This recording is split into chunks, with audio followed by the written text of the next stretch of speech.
いいおもし旬のフルーツとシューショコラ、白玉あんに入りパティシエの超気まぐれパフェでございます。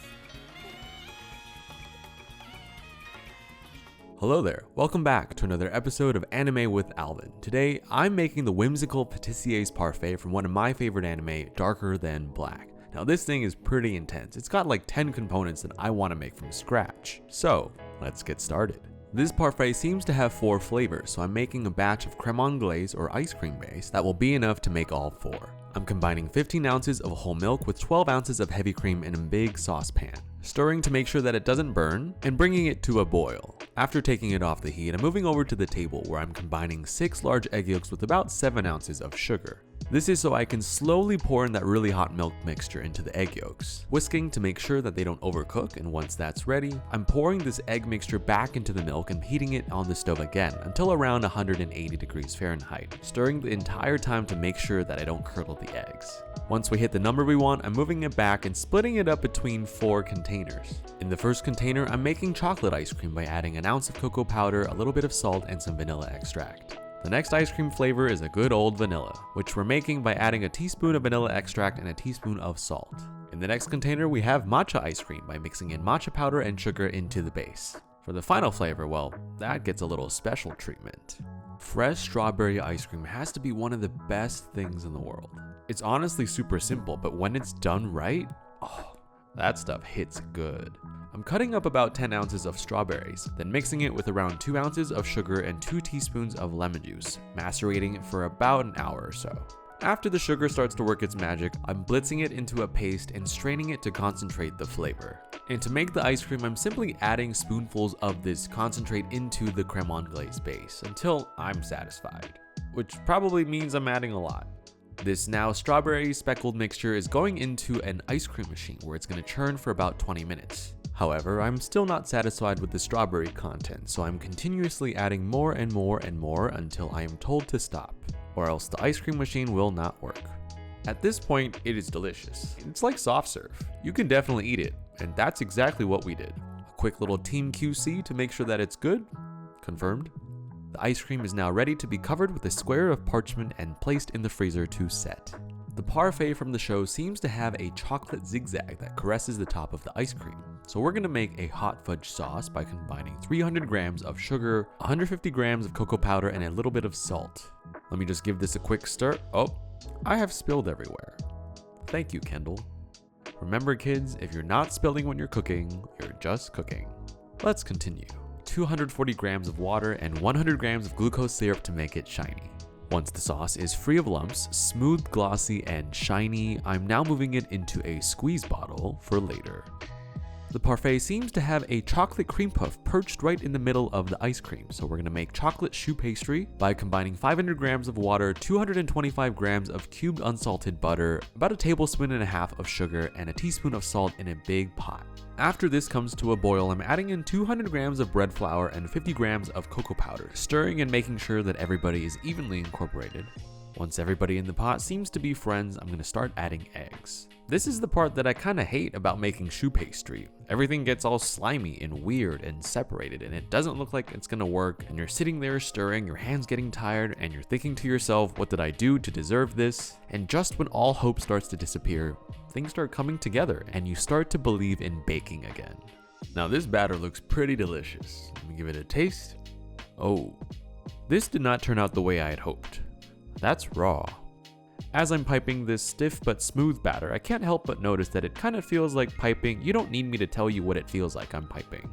Once these shapes have been piped, I'm now dipping my finger in a little bit of water and pressing the little tip of each one down so that things don't get weird in the oven. These go in a pretty strong convection oven at 375 until what we have resembles the puff part of the cream puff. The parfait from the show seems to have layers of a white cream, so I'm interpreting this as a vanilla pastry cream, which we can also use to fill our chocolate cream puff. So for our 8th component, I'm combining 600 grams of milk, 75 grams of sugar, and a teaspoon of salt into a large saucepan, and letting that come to a boil. While that's going, I'm mixing 75 grams of milk with 60 grams of cornstarch and 25 grams of sugar to create a cornstarch slurry of sorts. And while that's doing its thing, I'm combining a couple eggs with about 100 grams of sugar. You might notice that the process for making pastry cream is a little similar to the process for making the creme anglaise from earlier, which involves tempering the hot milk into the eggs. And once the eggs are happy, we're pouring this mixture back into the milk, adding scraped and seeded vanilla pods and a little bit of salt and returning that back to the heat. Once this starts to boil, I'm adding in that cornstarch mixture from earlier and whisking this until it is thickened and does not taste like cornstarch. And now I'm finishing this with about 70 grams of cubed unsalted butter, which will only do good things for this pastry cream. This stuff's really good. I enjoyed quite a lot. To cool this down, I'm moving this into a tray lined with plastic wrap to prevent the skin from forming. This pastry cream goes to chill in the fridge for a little bit, and now we are on our 9th component, and possibly one of my favorites, Mochi. This is shiratamako, a type of rice flour that is used to make soft mochi. I'm combining 100 grams of this with 90 grams of water and mixing it until it becomes a rough dough. This dough now gets turned into a dough snake, cut into roughly 1-inch segments and rolled into balls smaller than a golf ball but larger than a blueberry. Once my little mochi army has been assembled, they're now plunging into boiling water for about 3 to 5 minutes until they float, and cooking for another 2 to 3 minutes after that. Once they're ready, they get to come straight out of the hot tub and into an ice bath to maintain their bouncy texture. I've eaten 10 of these by now. Before we get to our final 10th component, we do need to churn the rest of the ice cream. So I am repeating the same process that we did with our strawberry ice cream with our chocolate, matcha, and vanilla batches, letting them churn until they've reached the consistency of soft serve and transferring them out into a container. And the most crucial part, tasting your food to check for poison from enemies. Everything seems to be in order. I think we are clear to move on. A square of parchment paper to prevent freezer burn, and these go off to set. The 10th and final component we are making from scratch are the waffle cones flanking the ice cream. We're gonna make a batter by combining sugar, egg, flour, salt, butter, milk, and vanilla. A pretty standard waffle cone batter. And to get that signature waffle cone look and smell, we got our hands on a waffle press that has those famous ridges. A few tablespoons of batter right into the middle of the hot press, and cooking for about 2 to 3 minutes until it's ready. The instructions say to only use a cone roller, but I do not trust instructions, and you only live once, so I'm going to use my hands. After rolling up a few cones, I can no longer feel my fingertips, but we have waffle cones. At long last, it is finally time to build this parfait. You might notice that there are a lot of other things on the table, which were seen in the anime.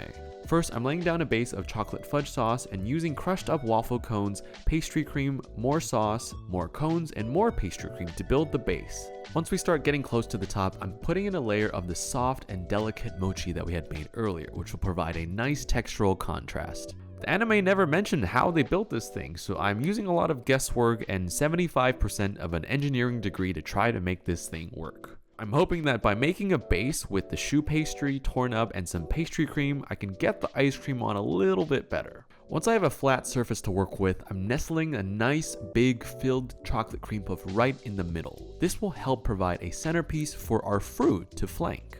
We have our cantaloupe slices on the right and our bananas on the left.